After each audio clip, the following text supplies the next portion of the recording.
Hi, everyone. Welcome to Sandy Frank's political podcast for a people's revolution against the corporate fascist state. I'm your host, Sandy Frank. Today, we're going to be talking about a lot of things, but mainly, we're going to be continuing our discussion on Wikileaks Vault 7 and the fallout and the damage control from the corporate fascist media. You know, what we have with Vault 7 is really the biggest data leak on the deep state in the history of the United States. And, the corporate fascists are really doing everything they can to not just discredit, but to make it seem like this is not any type of big deal. You know, on one hand, they're saying how big of a threat this is to national security, and on the other hand, they're saying how it doesn't even matter. So they're completely contradicting themselves. With every noise that they make. You know, Julian Assange just wrapped up his live press conference about the leaks, and MSNBC didn't even air it. They just had a panel of corporate fascists talking, lying about what the leaks actually were. We have Michael Hayden, the warmongering torturer, going around the corporate fascist media, making the rounds on all of these bullshit news programs and talk shows about how, it's not at all a big deal, when this is really one of the biggest stories in U.S. history, when we find out what exactly the Central Intelligence Agency is doing with our money, with hundreds of billions of dollars, and just such a breach of our constitutional rights. I'm not the biggest constitutionalist, whatever that means, in the world, but this is a country where so many of the bullshit people in this country pride themselves on loving the Constitution, and what we see with this leak is that our Constitution obviously means nothing to our government, but you still have people in the corporate media defending what the CIA is doing, who will also say how in love with the Constitution they are, which is just ridiculousness. But yeah, we see hundreds of billions of dollars that we know of being used to create these giant surveillance states, and then we talk about how we can't have single-payer Medicare in this country because we can't afford it. Absolute ridiculousness. And we need to start demonstrating against the establishment and against the corporate fascist state, or who knows what else they could take away from us. Well, they've already taken away all of our tools for organizing and for taking our power back, but to think that it can't get worse is ridiculous. And even what WikiLeaks is saying, they're saying they haven't even released 1% of what they plan to leak about the CIA. Then that's amazing. I was watching the press conference with Julian Assange. I was doing some other things during it, so I didn't hear exactly if what he said about this just being 1% of the leak. These 8,000 plus documents. But yeah, I'm interested to see what happens next and what WikiLeaks' plan is for exposing this. But what WikiLeaks is doing seems to be kind of small potatoes if we're not able to have a type of mass media that can get the information out there. We have Rachel Maddow night after night playing Joseph McCarthy in front of thousands of people, really rotting people's brains. And the same on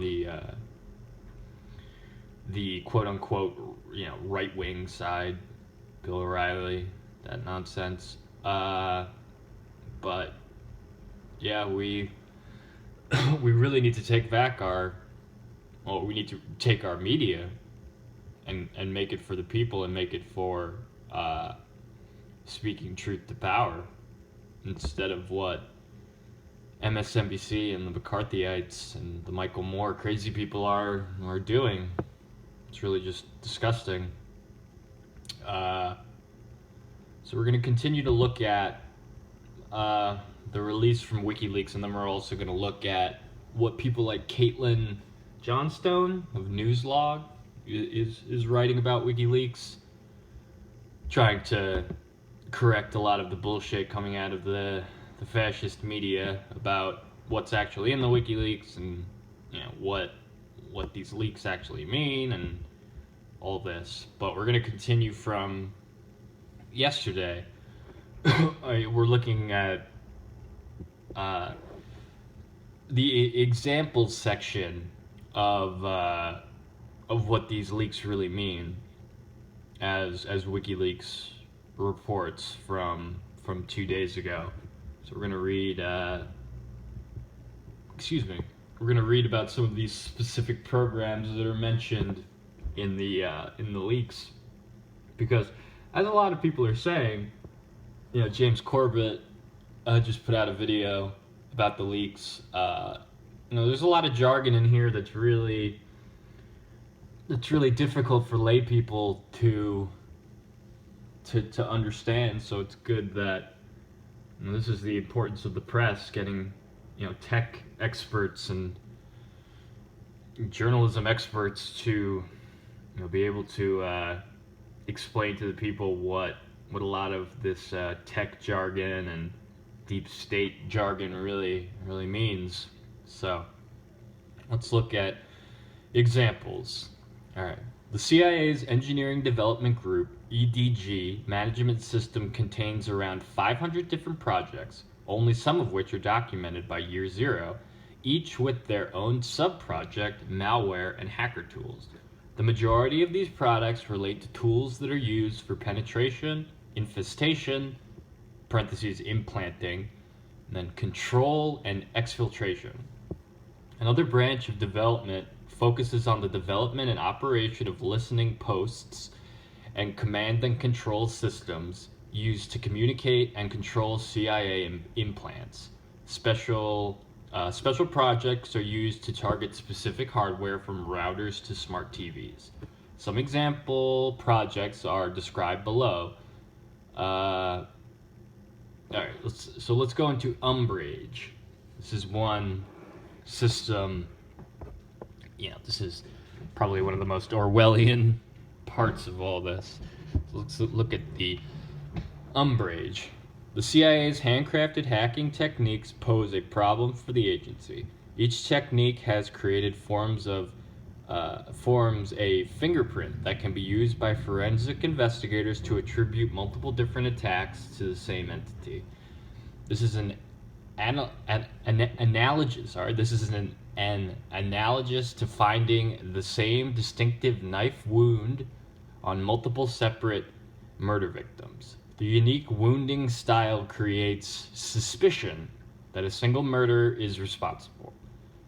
As soon as one murder in the set is solved, then the other murders also find likely attribution. The CIA's remote device branches, Umbrage Group, collects and maintains a substantial library of attack techniques stolen from malware produced in other states, including the Russian Federation. With Umbrage and related projects, the CIA can only increase its total number of attack types, but also misdirect attribution by leaving behind the fingerprints of the groups that the attack techniques were stolen from.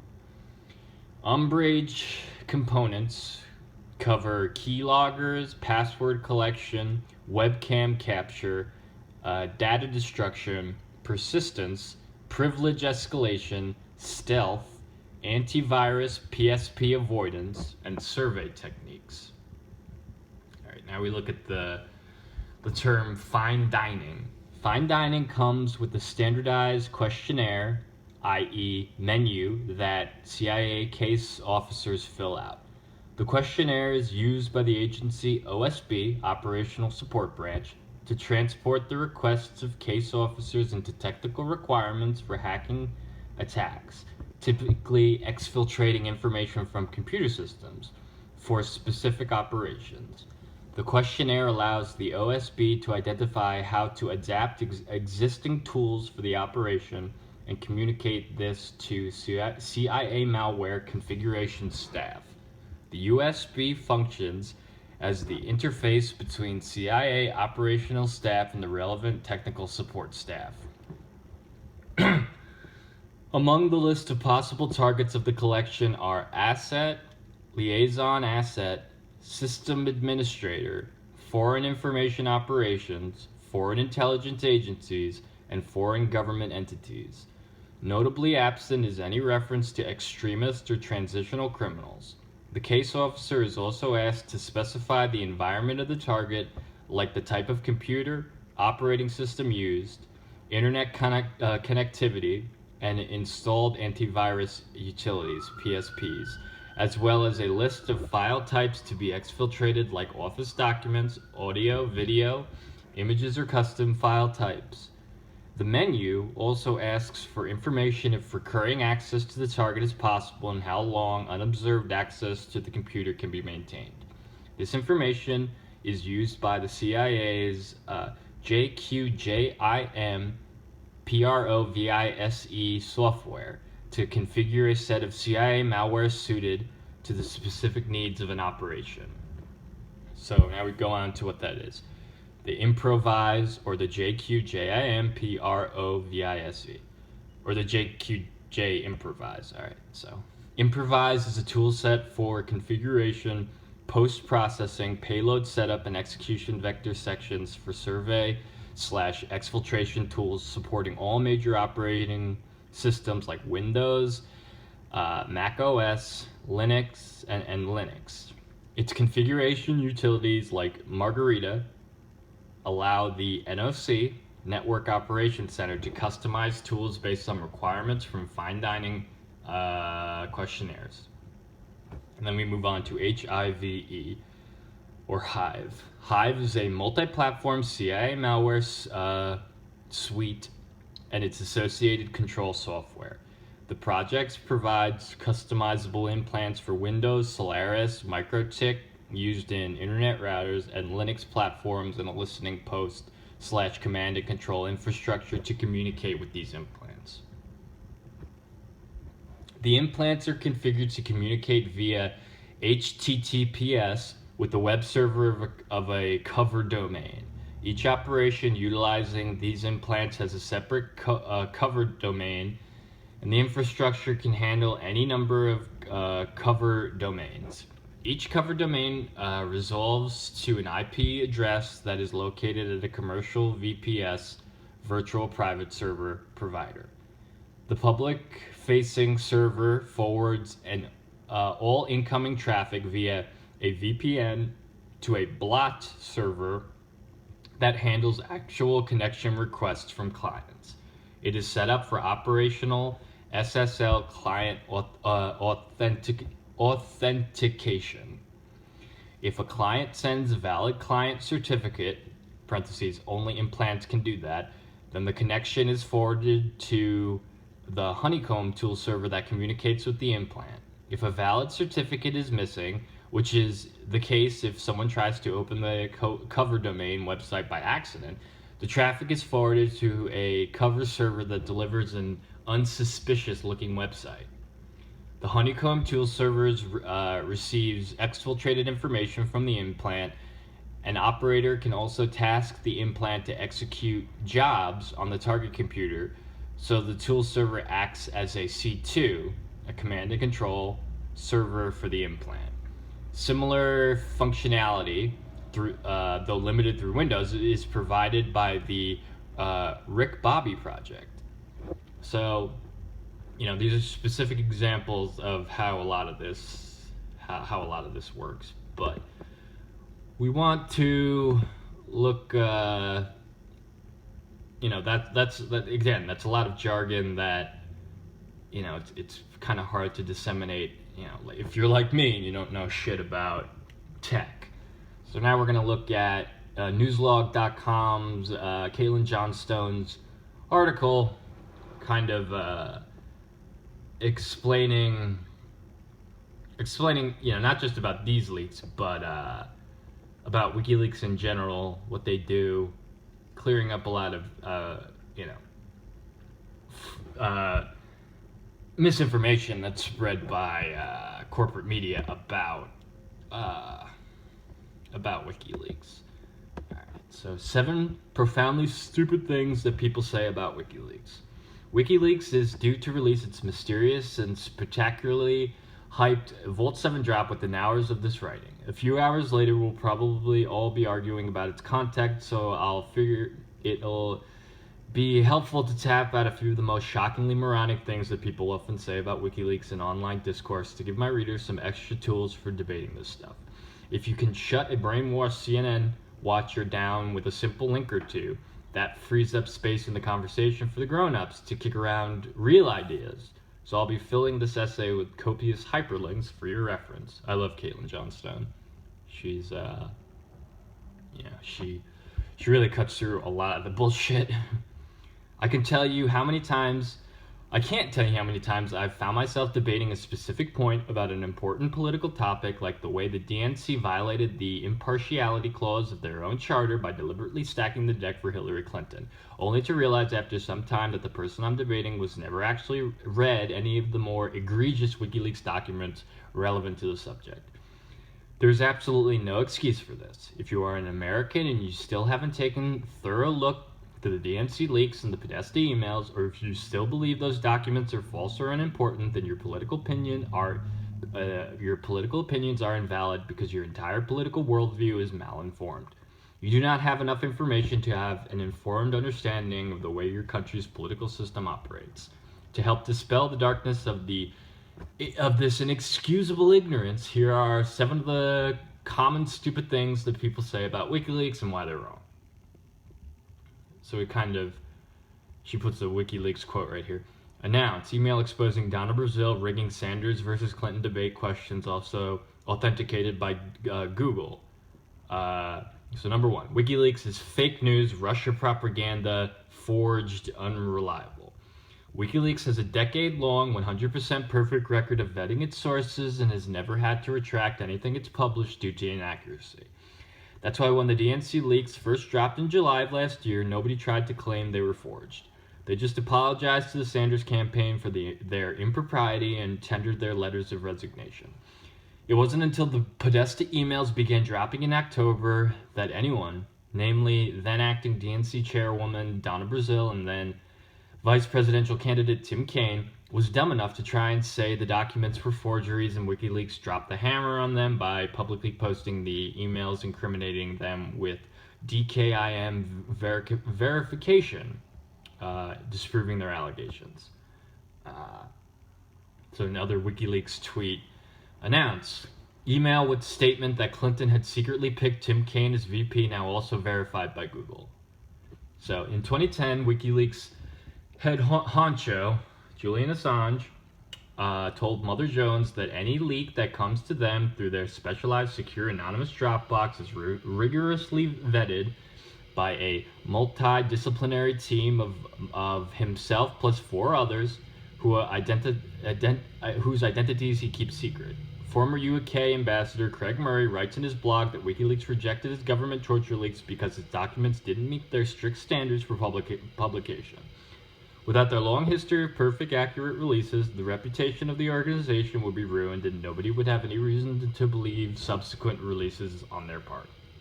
If anyone says WikiLeaks releases are untrustworthy, ask them to go Googling and see if they can find one single solitary shred of solid evidence that even one WikiLeaks document has ever been proven inauthentic. They will be unable to. Number 2, WikiLeaks has a right-wing bias. Really? Then why did they put themselves on the map dropping leaks about the Bush administration? The fact is that before WikiLeaks began releasing documents incriminating the Democrats' historically awful presidential campaign in 2016, liberals loved WikiLeaks. Assange didn't suddenly become a Bible-thumping conservative wingnut in 2016 after forever shredding what was left of W's legacy. He just brought transparency to the obvious establishment power structures using the leaks he was given. Which takes us to our next profoundly stupid thing people say about WikiLeaks. Where are the Trump leaks? Number 3, where are the Trump leaks? This one really makes my eye twitch. Firstly, a lot of people seem to be under the inexplicable impression that WikiLeaks is some sort of hacking organization that goes out acquiring secret documents using its own power. This is simply not the case. WikiLeaks is structurally nothing other than an organization which gives people the option of delivering documents anonymously, which it then vets, verifies, publicizes, and publishes. It's a publishing company like a newspaper, but full of stuff the ruling elites don't want you to know instead of stuff they want you to believe. And then a WikiLeaks tweet. Trump counselor Kellyanne Conway stated today that Trump will not release his tax returns, and WikiLeaks wanted people to leak the tax returns. In reality, WikiLeaks has solicited Trump's leaks on more than one occasion and has criticized Trump's opacity with his tax returns. But like all publishing companies, they can't control who comes to them and who chooses to utilize other publishing services. There were Trump leaks prior to the election, they just didn't come from WikiLeaks. Trump's tax information was leaked to the New York Times, and the infamous grab her by the female genitals audio was leaked to the Washington Post. Since the election leaks have been dropping frequently from anonymous sources in the intelligence community, still primarily through Washington Post, New York Times, it isn't WikiLeaks' fault that these leakers are choosing to go through other publishers. Though given the hundreds of millions of dollars that the Washington Post owners has received from the CIA, it's not exactly surprising that the intelligence community has a preference for that particular outlet. Number 4, Assange is Putin's puppet. Putin's puppet is just something that people say to let you know that they have no logical argument and huff too many household cleaning products in their formative years. In reality, WikiLeaks has published some 800,000 documents relating to Russia and Putin, many of which were critical and some of which have been used in court cases against the Russian government. Assange has stated multiple times that the Russians are not the source of the DNC leaks or the Podesta emails, and there's no information anywhere proving him wrong. If someone says otherwise, they are wrong and you should challenge them. They will not produce any solid proof of their assertion, just a bunch of anonymous claims and empty authoritative assertions from some factions of the U.S. intelligence community, which has an extensive record of lying to the American people to advance establishment agendas. Number 5, the WikiLeaks documents didn't even reveal anything incriminating. The media's just made a big deal out of nothing.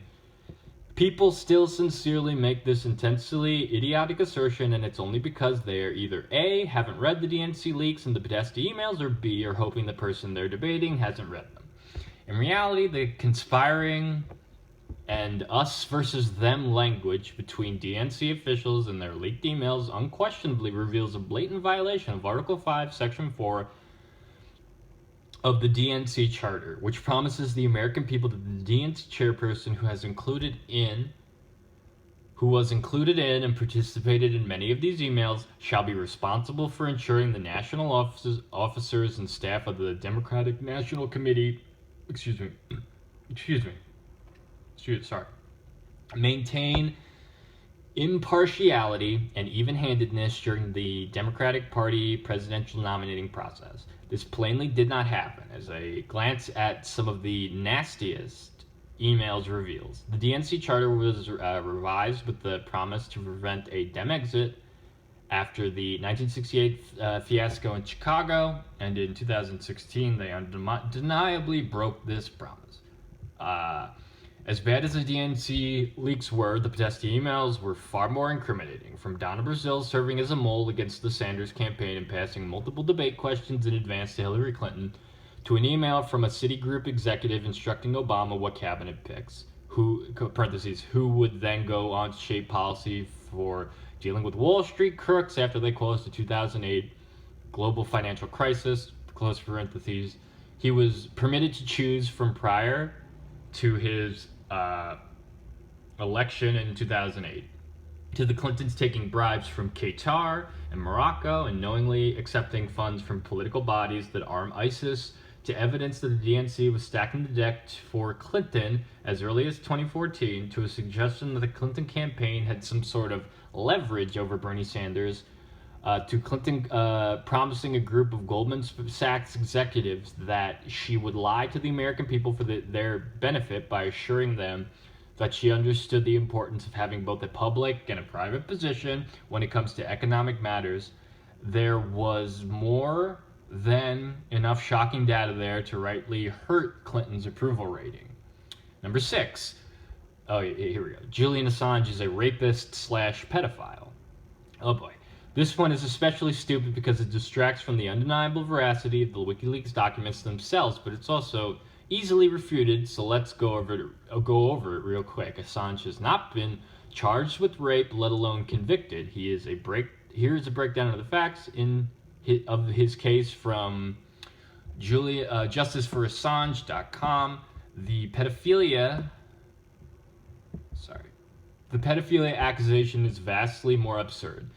It was a charge manufactured by a shady individual with connections to Hillary Clinton. When CNN repeated this obnoxious lie on air, it immediately ran a full retraction and an apology, when WikiLeaks threatened to sue. And again, none of this has anything to do with the importance of WikiLeaks or the truth in its documents. And then she just has a meme of corporate fascist Chris Cuomo of CNN saying, and remember, it's illegal for you to know stuff about your government, making fun of Chris Cuomo saying it was illegal to read the WikiLeaks. So 7, it's illegal to read the WikiLeaks. So here we go. CNN's Chris Cuomo is a lying, manipulative turd cannon. Read WikiLeaks. It's not illegal. It's your patriotic duty. And that's Caitlin Johnstone of Newslogue, really breaking down not so much the Vault 7, but WikiLeaks is 100% veracity. They're nonsense. So now we're going to look at another one of Caitlin Johnstone's articles from very recently. It's entitled, "Tell Your Liberal Friends They Can Give Up on Their Russian Conspiracy Theories Now.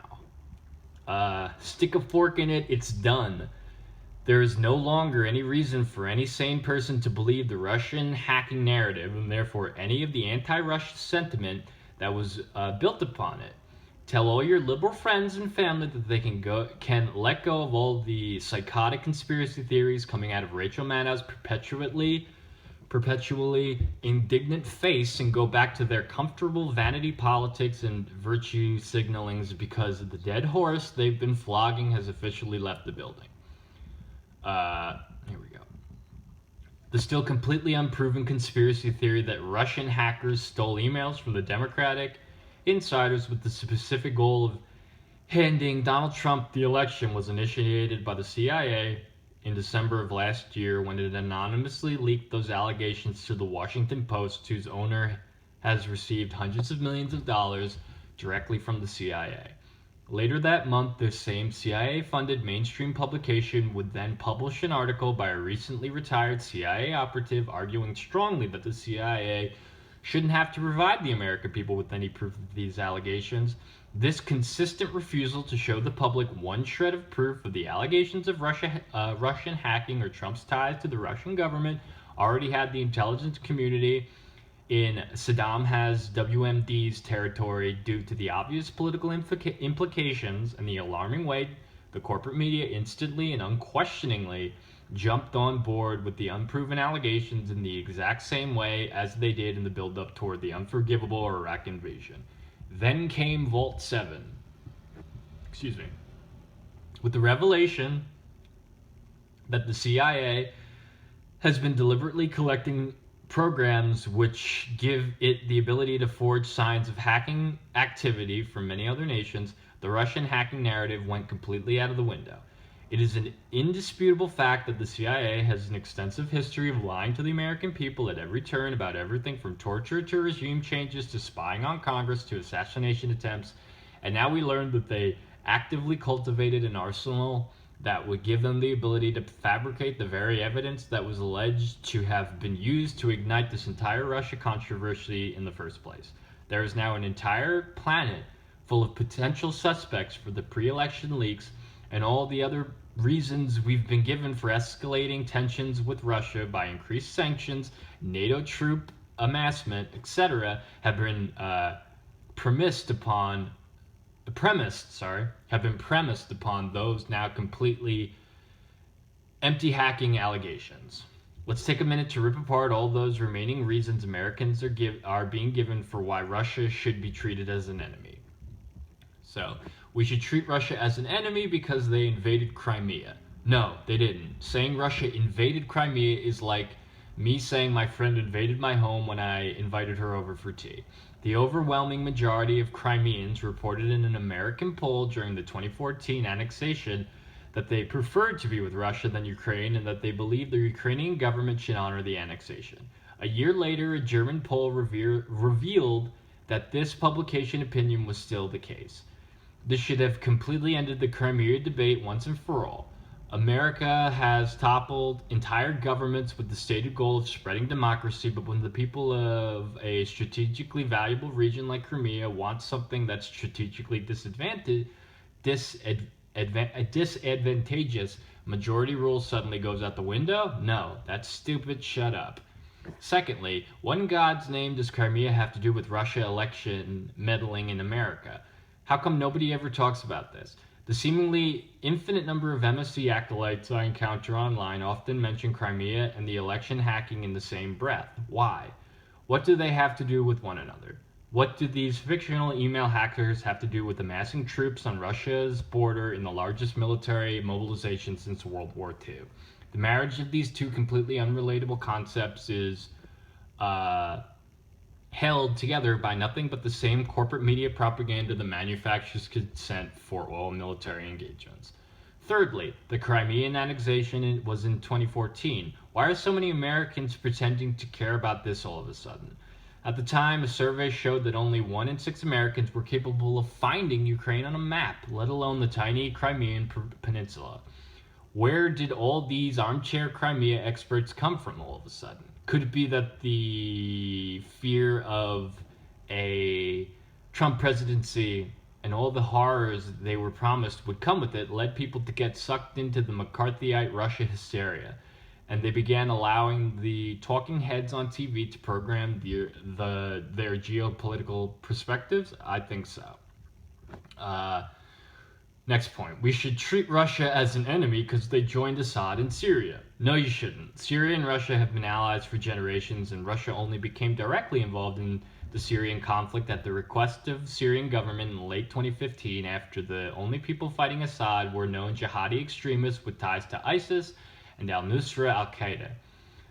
Since that time, the international terrorist faction opposing Assad had suffered a great number of losses, and if left to their own devices, Syria and its allies will bring stability to the region and the refugee crisis will be over. This is something everyone should want.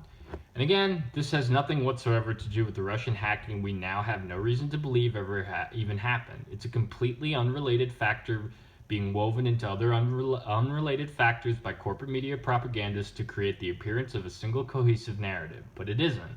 It's completely disjointed. Russia helping out a longtime ally in annexing a territory that was literally begging to be annexed has nothing to do with hackers on the other side of the planet. If you think Russia should have allowed its allies to be ravaged by international terrorist forces where a violent Islamist regime would be installed much to the detriment of the millions of Christians living there, then you're nuts. If you try to tell me it's got something to do with your fake Russia hacking narrative, then you're brainwashed.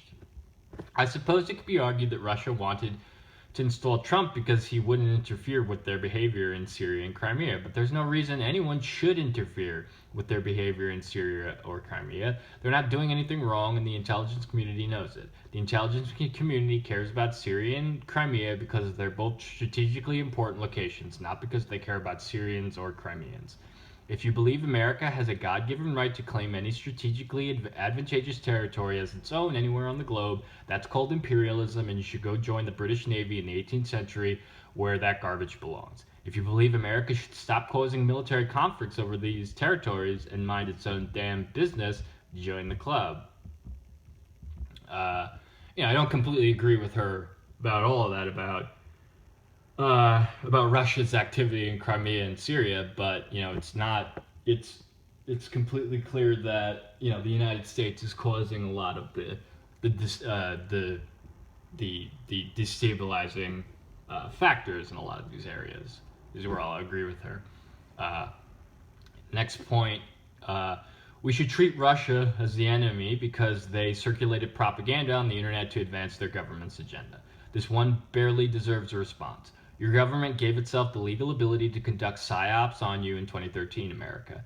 Having one more flavor of propaganda in the pot, at the very least, might get you questioning the narratives you're being spoon-fed. Then we go on to, we should treat Russia as an enemy because Trump is trying to sell America out to them.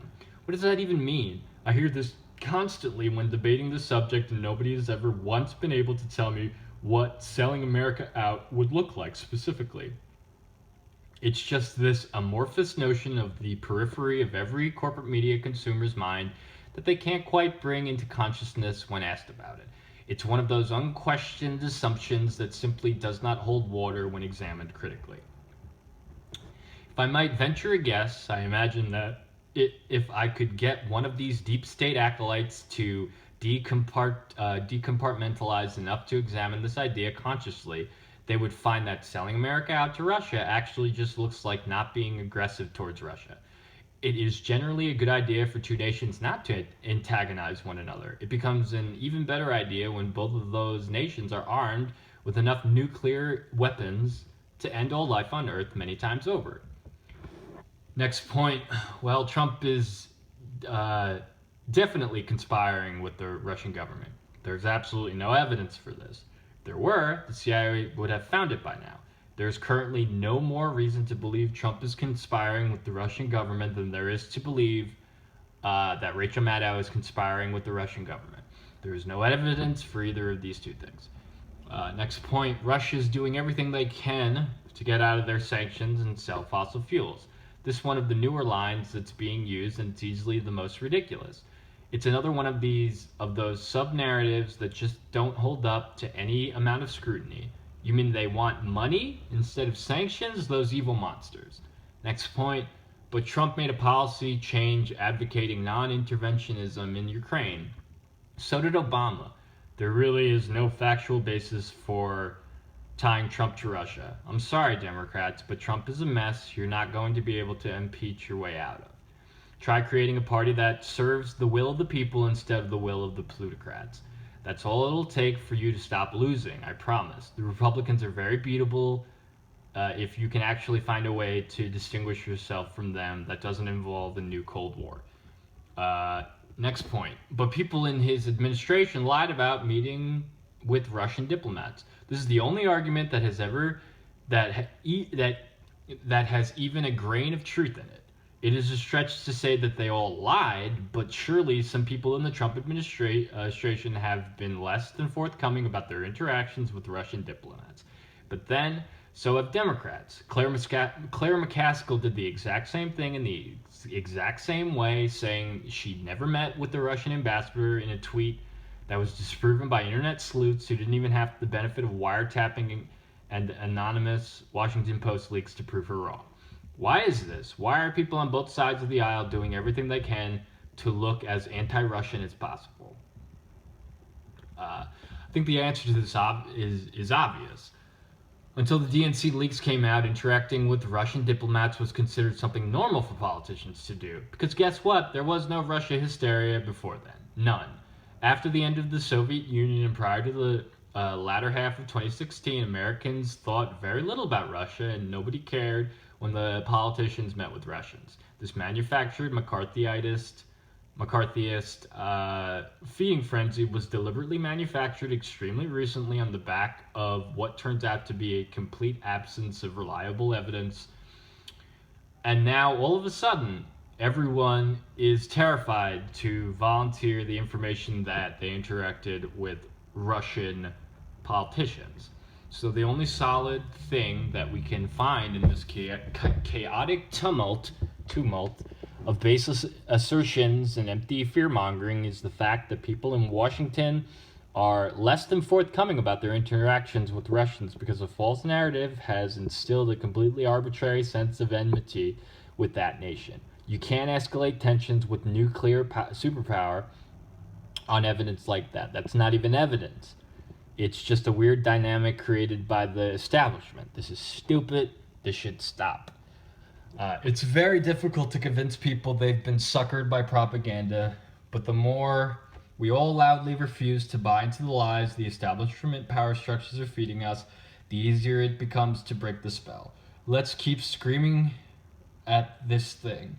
The mind a virus we're up against will call us Putin's puppets, call us agents of the Kremlin, call us anything to stop us from exacerbating the cognitive dissonance its host is already experiencing. But we can't stop. We've got to keep making noise. We're almost there. The thing's coming undone. So, another pretty good article from Johnstone. I don't really agree with the,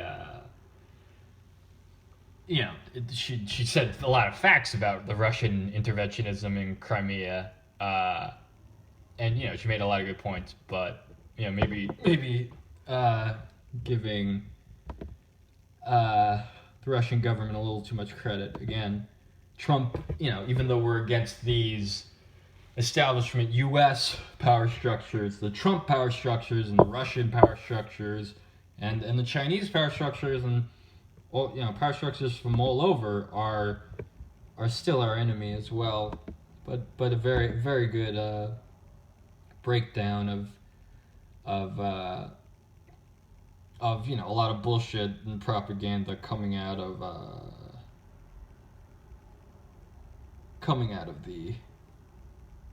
the corporate media. Now we're gonna look at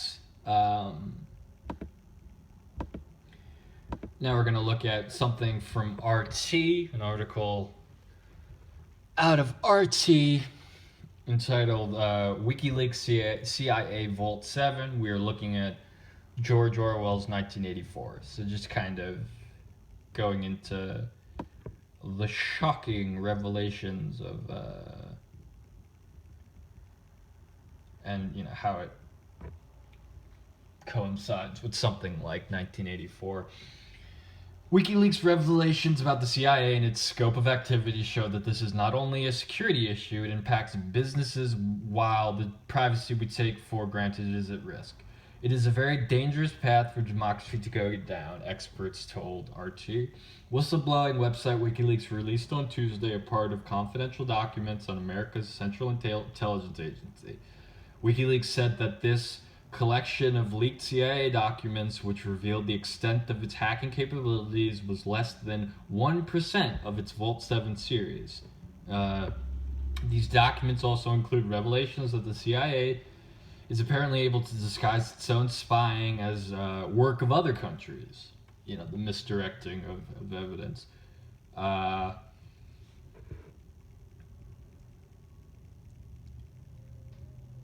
So let's look at what is modern aspect of cyber war. Dr. Benoit Kampmark, senior lecturer from RMIT University in Melbourne, told RT that potentially it is very significant because what it does show should actually come out to be the case. The demonstrable pattern of engagement by the CIA is in terms of attacking techniques. that is particularly valuable, that is particularly illuminating. In time, it may very well be that this particular disclosure will reveal a very modern aspect of the cyber war, he continued. And this is what the President of the United States more or less said that the U.S. has to arm for the next cyber conflict. That essentially this is an age of cyber war. All of this demonstrates the sheer seriousness and the importance of understanding these capabilities, but also, of course, the race, as it were, between various agencies to identify the best means or the most effective means of actually hacking into systems. Uh, Spotlight into a dark area. Larry Johnson, retired CIA and State Department official, said that this material is significant in that it shows that just how robust and how organized the CIA effort is, at least overseas, to be engaged with cyber activities. Frankly, I think they should be, but we also recognize that other major powers are also doing the same thing. It provides a little bit, I guess, of a spotlight into a dark area that is normally not accessible to the public. So, of course, but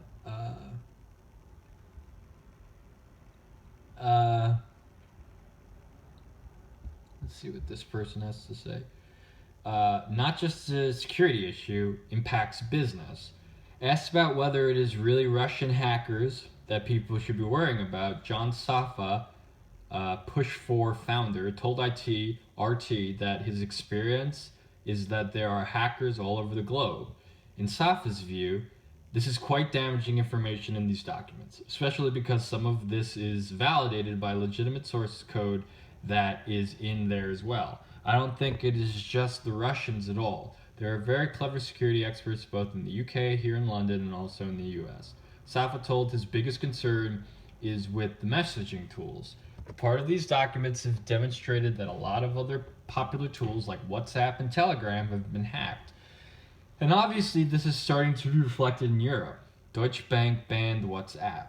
They must have obviously known something was going on. Safa said he thinks it is something to be repercussions in lots of different verticals and lots of different industries, because obviously this impacts their businesses.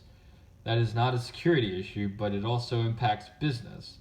Not just a security issue, but it impacts business. What information could get leaked out if this information gets into the wrong hands? So this has serious ramifications. And we are looking at 1984. Anne Macon, former MI5 intelligence officer, recalled that last year there was the biggest botnet attack ever, which took down the internet across Western America, then across Eastern America, and then across some of the west of Western Europe. And this botnet was built on smart devices within people's homes. Not their computers, not their phones, but on the things like smart fridges, smart computers, that sort of thing, and smart televisions as well. It is utterly feasible that all these devices have already been hacked and they are used to spy on us. We are looking at the George Orwell 1984 novel where we have screens in our flats potentially watching us. I remember back in the 1990s, the capability was there to implant software onto primitive mobile phones, onto primitive computers, so that they could indeed be switched on to record and film us and log our keystrokes. However, back in those days, there was no notion of oversight, and there was a notion of targeted surveillance, which is what we need to prevent the bad guys from doing bad things to us. And it was also very labor intensive. Because of the massive expansion of the internet and technology, now they can do it on the industrial scale, which is what they seem to have developed, which means that none of us have any inherent sense of privacy unless we take quite extreme actions to protect our privacy even in our homes. Mackham warned that the new technological realities is very dangerous for fully functioning democracy, because once you lose the sense that you have privacy to talk, to write, to watch, to read, then suddenly you might start self-censoring yourself in the sense that you inhibit what you do. So you can't fully inform yourself, be fully informed participatory citizen in a democracy. It is a very dangerous path to go down. That's a good point. What this kind of scares people out of democracy because they're afraid of who's watching and who's listening and all that. It's a way to control people, honestly. It's a way to keep people in line. Really, is what a lot of people are doing. The point of all this. Before we end, we'll just look at some of the frequently asked questions that are asked to WikiLeaks.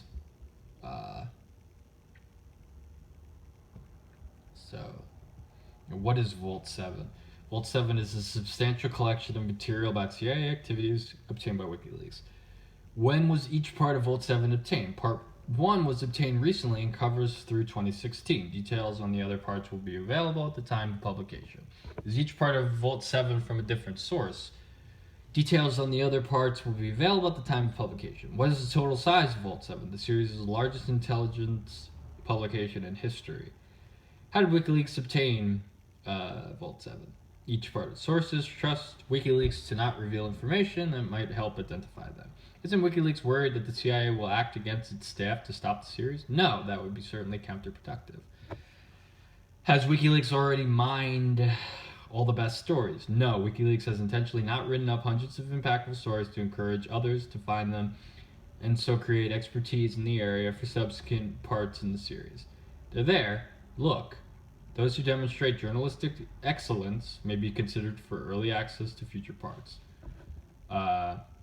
Will another journalist find all the best stories before me? Unlikely. There are very considerably more stories than there are journalists or academics who are in a position to write them. Why now? WikiLeaks published as soon as its verification and analysis were ready. In February, the Trump administration had issued an executive order calling for a cyber war review to be prepared within 30 days. While the review increases its timeliness and relevance of the publication, it did not play a role in settling a publication date.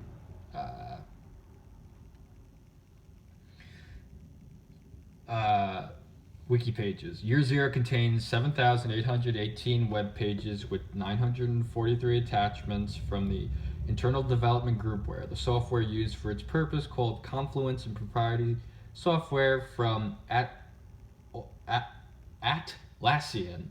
Web pages in this system, like in Wikipedia, have a version history that can provide interesting insight on how a document evolved over time. The 7,818 documents include these page histories from 1,136 latest versions. The order of the named pages within each level is determined by oldest first. Page content is not present if it was originally dynamically created by the Confluence software as indicated on the reconstructed page. What time period is covered? The years 2013 into 2016, the sort order of the pages within each level is determined by date, oldest first. WikiLeaks has obtained the CIA's creation last modification date for each page, but these do not yet appear for technical reasons. Usually the date can be discerned or approximated from the content in the page order. If it is critical to know the exact time date, contact WikiLeaks. So that's more information coming out of WikiLeaks. Again, this is really the story of the year, and anyone not covering this right now, you really need to question their journalistic integrity. This is really, especially for the anti-war movement, it's it's things like this leak that are gonna lead to something being able to be done with United States imperialism and murdering of innocent people abroad. It's these kinds of leaks that are gonna take down the Trump regime, the Obama regime, the Bush regime, so we can clear out our government and have a democratic republic that can, do the will of the people. We need public servants in our government, not these oligarch plutocrats who play their Game of Thrones with our lives. And again, this is our lives. We need to start standing up for ourselves and each other. But yeah, there's definitely more to come from WikiLeaks and Vault 7. They said less than 1% has been released, so I guess we'll have to wait for the next publication to see what else they've gathered. But yeah, thank you for listening. Please comment, like, subscribe, share, do whatever you can. And I am Sandy Frank, and I will see you in the next one.